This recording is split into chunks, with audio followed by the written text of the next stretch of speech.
During the filming of a YouTube delivery challenge, my red 1998 Honda Civic broke down.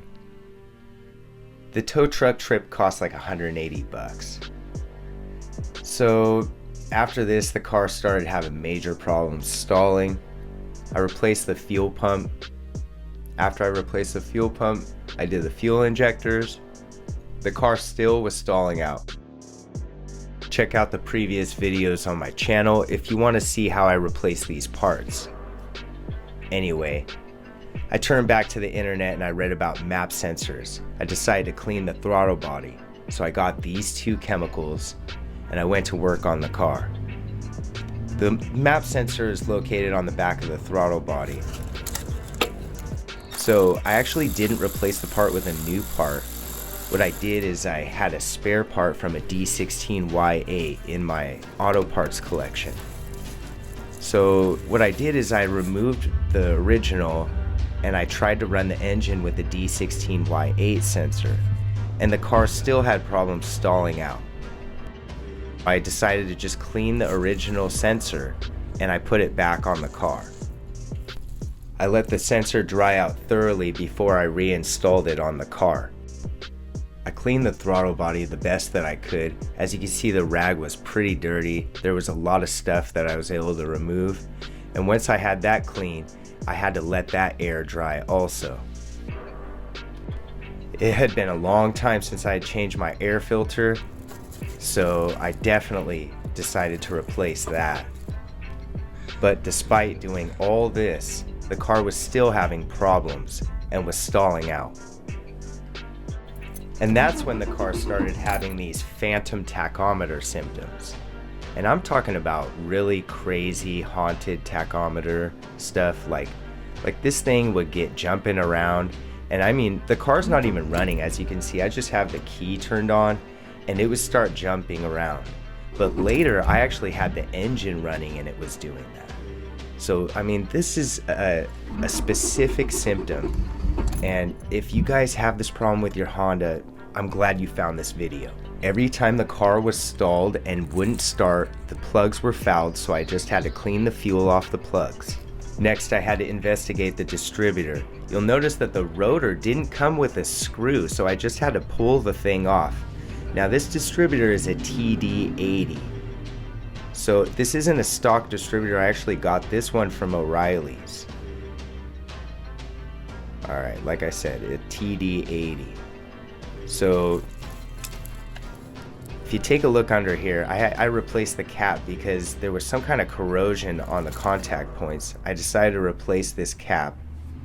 I also replaced the rotor, the spark plugs, and spark plug wires. So if your rotor has no screw, you're just going to have to pull that thing off. And once I got that new rotor on, there is a spot for the screw to go in. So once we get that screw snugged down, luckily I had a spare screw, the car was still running bad. And this is where you can see it really gets haunted. I mean it's really, we're talking about the engine was running right now. And it was making it rev that high. So this is some scary crap. I read on some Honda Civic forum about the tachometer jumping around randomly being attributed to this part right here. This is the one.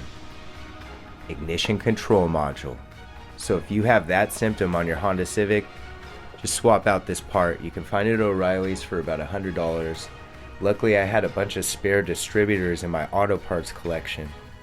I'm going to show you guys some photos that I took of the wiring so that you can see how these wires are configured on the TD80 distributor. Alright, so this one black wire right here has like a little plastic hook that holds it into place, and at first I didn't realize that, and I was having a hard time removing the ignition control module from the distributor. So anyway, the haunted tachometer is the symptom that finally led me to some Civic forum where somebody was talking about a tachometer bouncing around and it being an ignition control module. So without that symptom, I really wasn't able to diagnose what was going on until that tachometer started jumping around like it had a poltergeist. These wires that you gotta unplug, they're really tricky, so it helps to have a good set of needle nose pliers.